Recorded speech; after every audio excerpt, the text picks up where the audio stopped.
And good morning, everybody, and we're going to welcome you back for the students who do learn a traditional and online method back to school. And just a reminder to please make sure you're safe, wash your hands, watch what you touch, make sure you wear your masks, and avoid as much physical contact as you can.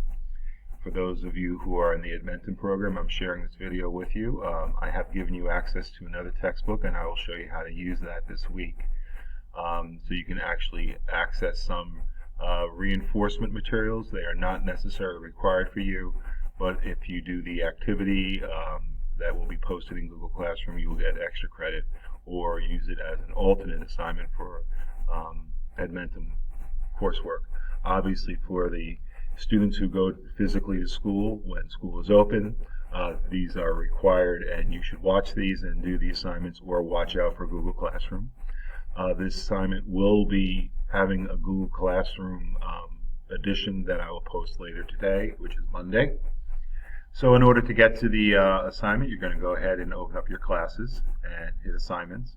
And the assignment that we're doing a little presentation on is the Interactive Gallery, Military Technology in World War I.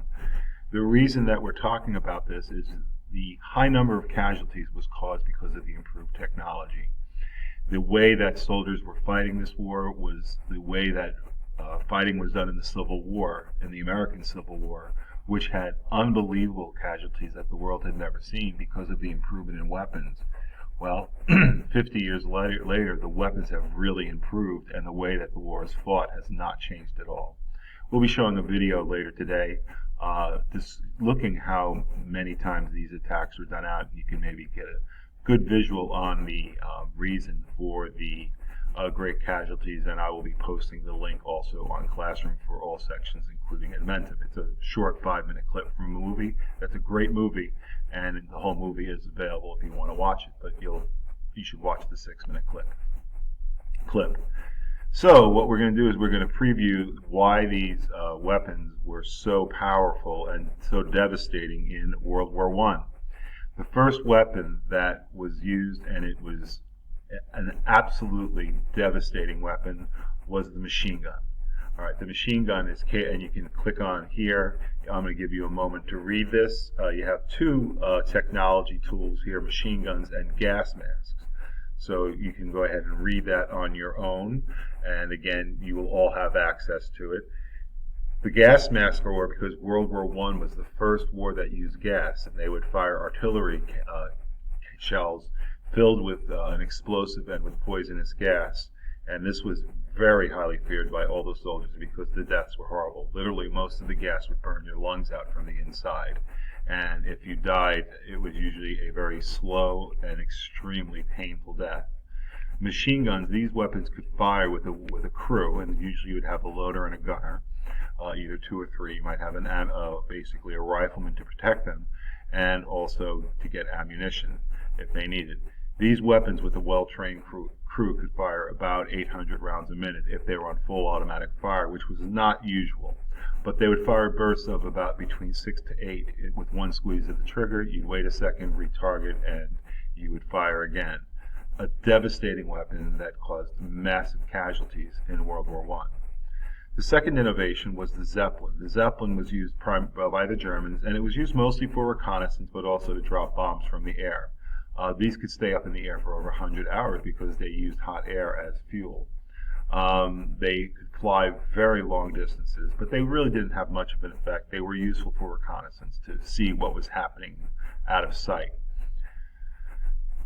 Another weapon that was invented, and this was used first by the British, is the tank, and it doesn't look anything at all like our modern tanks. These tanks were very slow, did not have hardly any mobility. They couldn't change directions very well. They were impervious to most small arms fire and even high explosive fire, but because of their lack of speed and maneuverability, they did not have a very devastating effect like tanks did in World War II and in subsequent wars. This is an example of a British tank. Another weapon that was used were airplanes. Airplanes were used mostly to strafe with machine guns and also to bomb, and they became kind of effective. The Dog fights that you might see in movies were very dramatic, but they really didn't amount to many casualties. The plane was mostly, though, used to have short tactical reconnaissance of what was around a couple of miles away. And of course, then enemy fighters would be sent out to get them. They did use, again, machine guns and bombs, but it didn't have nearly the effect of the regular machine gun, or we'll find out later on the most devastating weapon, which is here, and it is artillery. These artillery guns, they could fire numerous rounds in a minute with a well-trained crew. Crew would typically have four to five members, a gunner, a loader, an observer, and an ammo bearer, and sometimes a rifleman to protect them, but they were usually well behind the lines. This is an 18-pound field gun. That means the shell would be 18 pounds, which is a huge amount of power. The greatest amount of casualties in World War I came from artillery. They would be killed or wounded, and artillery attacks were exceptionally frightening to soldiers. There are numerous instances of soldiers trying to dig themselves and cover when artillery attacks would happen with their bare hands till their fingers would almost be bloody and falling off. So you can see the technology is so greatly improved, and that the tactics haven't changed, and we'll show you the tactics in a little bit. It was basically run and try to take a trench. The last weapon was used primarily by the Germans, and these are U-boats. These were very effective, and these were brought about to sink Allied ships that were bringing supplies. This was England as an island was a big part of it, and also the supplies had to come from North America or from England to get to France and Europe. So U-boats played a huge aspect in World War I. This was a strategic move by the Germans to basically take away the English advantage in regular boats. And they became, by the war's end, they're also laying mines to be put into harbors and ports. So this was a strategic approach by the Germans to basically offset the British advantage in the naval forces. So that's military technology. This one did go a little bit longer than I like, but it's only 7 minutes. So I hope you enjoy it. I hope you learned something about it. There is a question that will probably be posted, not necessarily this, but what image shows the weapon that caused the highest casualty? You have a Zeppelin, a tank, a plane, and artillery.